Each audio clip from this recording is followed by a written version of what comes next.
मुझे भाई डंडों से मार रहे हैं, मेरा जिस्म जलील कर रहे हैं, मुझे ज़ख्म से चूरो-चूर कर रहे हैं, भाभियाँ मुझे बालों से पकड़ के घसीट रही हैं। डॉक्यूमेंट्स इसके मुताबिक जो है वो उसके घर वालों ने इससे चोरी कर लिए हैं, वो मेरे पास अवेलेबल नहीं है। मेरी वालिदा की डेथ पे मेरा ज़ेवर, मेरा पैसा सब कुछ लूट लिया गया। मुझे बहुत बुरे तरीके से तशद्दुद का निशाना बनाया गया। विरासत में उन्होंने एक अपना भांजा जो है उसको भी एक भाई के तौर पे शो किया हुआ है। मेरी भाभी जो बड़ी हैं, उनको पता था कि माँ ने मेरी ने क्या-क्या रखा हुआ है, उन्होंने निकाल लिया और पुलिस वाले उल्टा मुझे कहते हैं तुम भाइयों के साथ लड़ती रहती हो, मुझे भी जाकर जेल में बंद कर देते हैं और बुरी-बुरी लैंग्वेज से मेरे साथ बात करते हैं। अस्सलाम वालेकुम नाज़रीन, मैं हूं एडी मलक। ट्रांसजेंडर को इस मुआशरे में सबसे बुरी निगाह से देखा जाता है, लेकिन जब ट्रांसजेंडर के पास लाखों रुपए आ जाएं तो उसको बुरा समझने वाले उसके अपने भी उसके करीब मक्खियों की तरह उसको चिमड़ने लग जाते हैं। मेरे साथ रीमा जान मौजूद है, जिसने आज से तकरीबन 17 साल पहले एक घर खरीदा और उस घर में अपने बहन भाइयों को, अपने माँ बाप को भी अपने साथ रख लिया। जब इनके पास लाखों रुपए थे, जब इनके पास जो इस तरह की जायदाद थी, तो सारे के सारे लोग इनके साथ मिल गए और इसने अपने माँ बाप को, अपने बहन भाइयों को अपने साथ अपने ही घर में पनाह दे दी। इनके अपनों ने किस तरह से इनसे इनका न सिर्फ घर को छीन लिया, बल्कि इनके खिलाफ झूठे मुकदमात भी दर्ज करवा दिए। आज ये सालों से अदालतों के चक्कर लगा रही है, लेकिन इन्हें कोई इंसाफ नहीं मिल रहा। इनका मामला है क्या?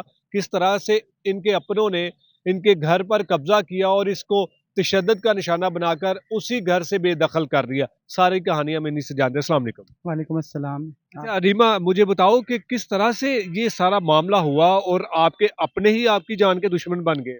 जी, सबसे पहले तो आपका शुक्रिया अदा करूँगी कि आपने मुझे जो है यहाँ तक लाकर खड़ा किया कि जो कि मुझे दुनिया में ज़लील और रसवा के सिवा कहीं कुछ इंसाफ़ नहीं मिल रहा। मुझे ज़लील किया जा रहा है, मुझे मेरे ही घर से निकाल के मार-पीट के निकाला जा रहा है, कोई नहीं सुन रहा। आपका बहुत-बहुत शुक्रिया आपकी टीम का, आपके चैनल का जो मेरी आवाज़ आप तक पहुँचा रहे हैं। मैंने 2007 में घर खरीदा 14,75,00,000 का शेरशाह कॉलोनी रायविन रोड पे। सिंगल स्टोरी जो था हाजी अशरफ, उनसे मैंने घर खरीदा।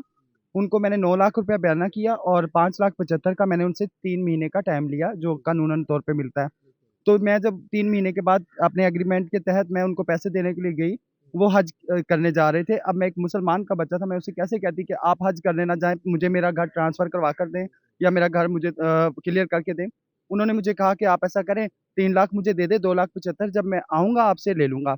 मैंने कहा जी सर आप 3 लाख ले लें। उन्होंने मुझे वो स्टाम्प पे पीछे लिख कर साइन कर दिए और उन्होंने कहा ये आप स्टाम्प जाके ठोकर नियाज़ बेग वो जहाँ से हमने ये स्टाम्प लिया, उधर आप रजिस्टर करवाए हैं। मैं उधर जाके रजिस्टर करवा कर मैं घर गई, मेरी वालिदा थी मेरे साथ। मैं घर जाकर बैठी हूँ, मेरी बहन और मेरे भाई और मेरे वालिद साहब मेरे कमरे में आए हैं, कह रहे करवाए हो गए क्लियर? मैंने कहा हाँ जी, वो उन्होंने पैसे लिए, वो हज करने जा रहे हैं, तो वो कह रहे आके करवा दूँगा। मेरी सिस्टर बड़ी जो है शमीम, उन्होंने मुझे कहा कि तू ऐसे बाहर अंदर जाती है नाचने के लिए, तुझसे कोई ऐसा ना कर ले, वैसा ना कर ले, छीन ना ले, तो तू ऐसा कर, तू वालिद साहब के पास ज़मानत के तौर पे रखवा दे। मैं फैमिली में थी, मैंने वालिद साहब के पास ही रखवाने थे या वालिदा के अपने पास। डॉक्यूमेंट्स जो हाँ थे? जी, वो घर के डॉक्यूमेंट्स वो मैंने अपने वालिद साहब के पास ज़मानतन रखवा दिए। तो बाद में वो जाता है हज में, उधर उनकी डेथ हो जाती है, उसी दिन जब वहाँ पे पहुँचते हैं, वहाँ से डेड बॉडी वापस आती है और उसका बेटा आकर मुझे दूसरे दिन कहता है कि आपका सौदा मेरे वालिद साहब से हुआ था, हमारे साथ नहीं। आप लिहाज़ा घर खाली करें। मैंने ज़ाहिर मैं अपने उस टाइम अरूज पे थी और मैंने उसके साथ मैंने कहा भाई तुम्हारा दिमाग ख़राब है, तुम्हारे वालिद साहब ने जो मेरे से डील की वो उसके तहत मैं पैसे उनको देने चली गई। उन्होंने हज पे जा रहे थे, मैं उनको रोक तो नहीं सकती थी। 2,75,000 रह गया, आप 2,75,000 पकड़ो, मुझे फाइलें ट्रांसफ़र करवा कर दो। उन्होंने कहा नहीं, नहीं हमने बेचना ही नहीं है। मेरे भाइयों ने कहा आप एक साइड पे हो जाओ, आप ऐसा ही मसला खड़ा करोगी, मसला बिगाड़ दोगी। मेरा भाई मेरी प्रॉपर्टी के कागज़ात जो भी है वो वही डॉक्यूमेंट्स मेरा बड़ा भाई क्लियर करवाता था। मैं तो मुझे तो डांस करने का पता था, मुझे तो इन चीज़ों का नहीं पता था कि इसमें क्या हेरी क्या फेर, क्योंकि मैं तो फैमिली के साथ सारी ज़िंदगी में मैंने गुज़ारी है, फैमिली के साथ ही मैं रहती थी। बहनों की शादियाँ की, भाइयों की शादियाँ की, बड़े भाई की 2 शादियाँ की, उससे छोटे की शादियाँ की, अपने से 4 छोटी बहनों की शादी की।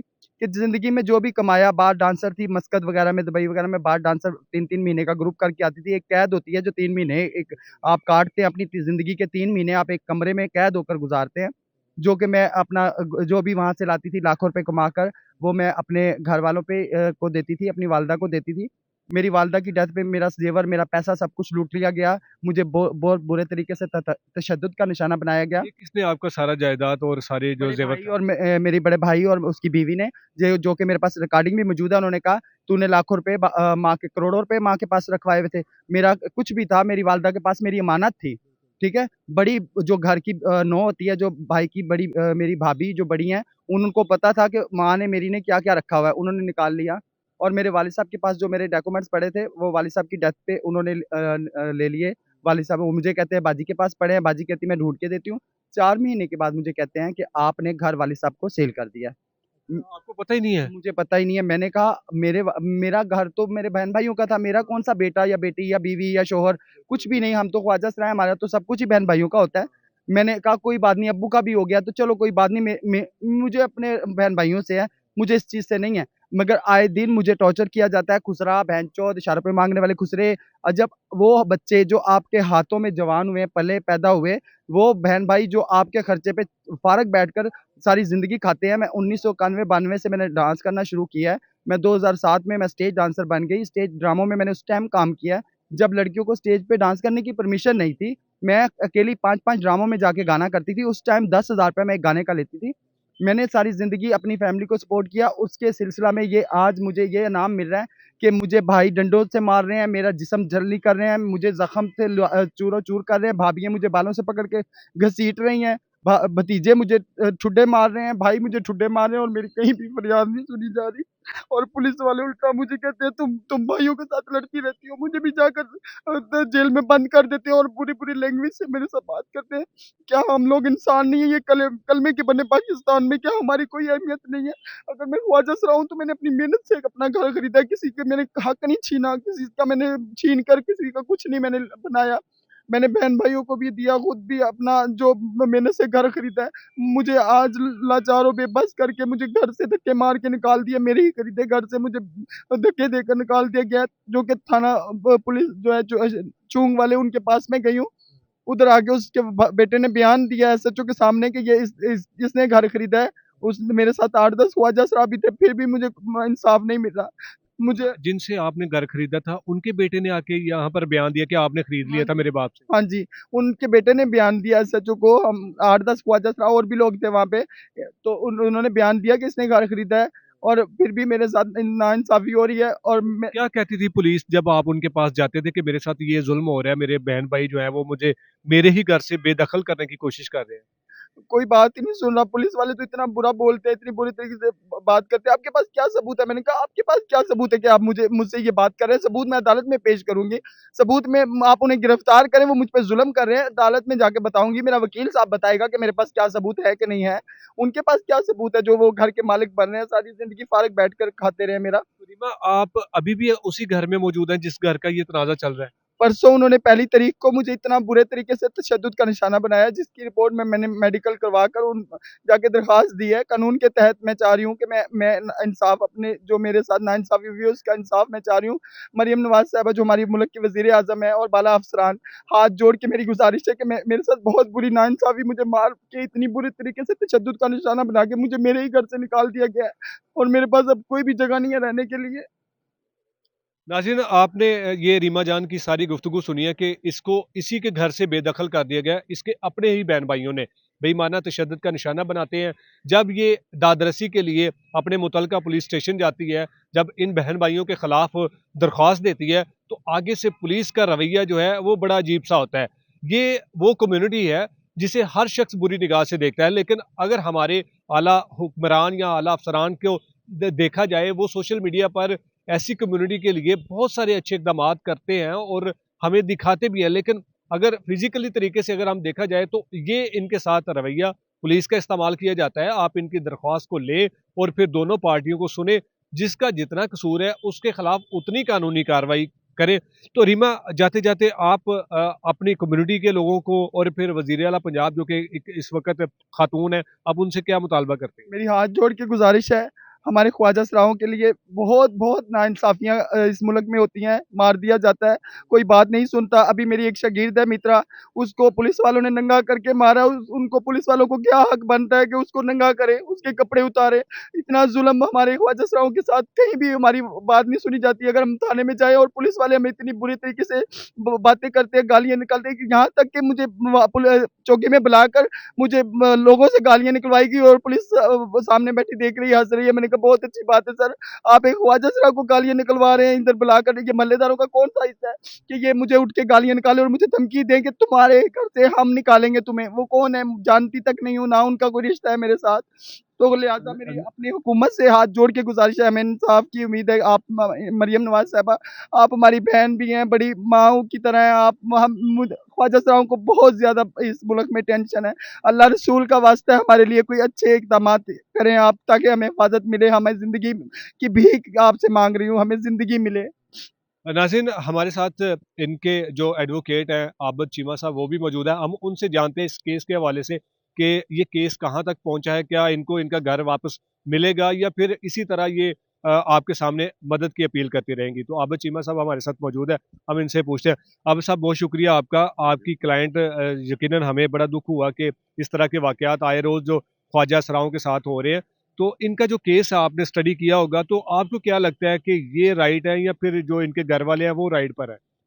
सबसे पहले तो मैं आपका शुक्रिया अदा करता हूँ कि आपने इस मज़लूम की आवाज़ जो है वो आला काम तक पहुँचाने के लिए एक ज़रिया पेश किया। इसका केस के हवाले से ये है कि इसके जो पास पोज़ीशन है और दूसरा इसके पास जो है वो सबसे ऑथेंटिक वो है बिजली का बिल। बाकी डॉक्यूमेंट्स इसके मुताबिक जो है वो उसके घर वालों ने इससे चोरी कर लिए हैं, वो मेरे पास अवेलेबल नहीं है। लेकिन जो इसके पास पोज़ीशन है, कानून ये कहता है कि जिसके पास पोज़ीशन होती है वो 90% जो है वो उस जगह का मालिक होता है। और ये 2007 से वहाँ पे पोज़ीशन में है, 2007 से इसका एग्रीमेंट हुआ, 2007 से इसके बिजली का मीटर वहाँ पे इंस्टॉल है, इसके नाम पे है। तो अदालत में मैंने इनके घर पे स्टे के लिए जो है वो केस फाइल किया हुआ है, जिसकी नेक्स्ट हियरिंग जो है वो जल्दी है। तो मैं इंशाल्लाह कोशिश होगी मेरी कि इसका घर इसको वापस मिले। और दूसरा ये है कि इनके घर वालों ने, बहन-भाइयों ने एक सक्सेशन का केस भी दायर किया हुआ है, जिसमें विरासत में उन्होंने एक अपना भांजा जो है, उसको भी एक भाई के तौर पे शो किया हुआ है। तो वो जो ये इन्होंने एक जुर्म का इर्तिकाब किया है कि एक जो बंदा इस फैमिली में एफआरसी में शामिल कर लिया है, जो कि हकीकी जो है उसका बेटा नहीं है इनके वालिद का, तो उसके लिए भी कार्रवाई का जो है ना वो मैंने एप्लीकेशन दायर कर दी हुई है। बाकी जो इसके केसेज़ हैं, जो मुख्तलिफ थानों में इसने एप्लीकेशंस दी थी, जिन पे अभी तक कोई कार्रवाई नहीं हुई, उसके लिए भी मैंने जस्टिस ऑफ पीस के साथ पास जो है वो अपनी एप्लीकेशन जमा करवाई हुई हैं, जिस पे कार्रवाइयाँ चल रही हैं। तो मेरी भी ये अपील है और हमदर्दाना अपील है कि इन लोगों को इंसान समझा जाए। बजाय किसी जिन्स की डिफरेंशिएट करके आप जस्ट इनको इंसान समझें और इंसान होने के नाते इनके साथ जो है ना वो एक रवैया इख्तियार करें। पुलिस वालों से भी रिक्वेस्ट है कि इनको एक इंसान समझें। अल्लाह ना करे किसी के घर में इस तरह का इंसान आ जाए जिसके लिए आपको पता है मुआशरे में जो हम लोगों का रवैया है इन लोगों के खिलाफ, हमारे तो ये सूरत-ए-हाल है, अल्लाह माफ़ करे कि हमें 3 माह से लेके 70 साल की औरतें जो हैं वो भी इस मुआशरे में महफूज़ नहीं हैं।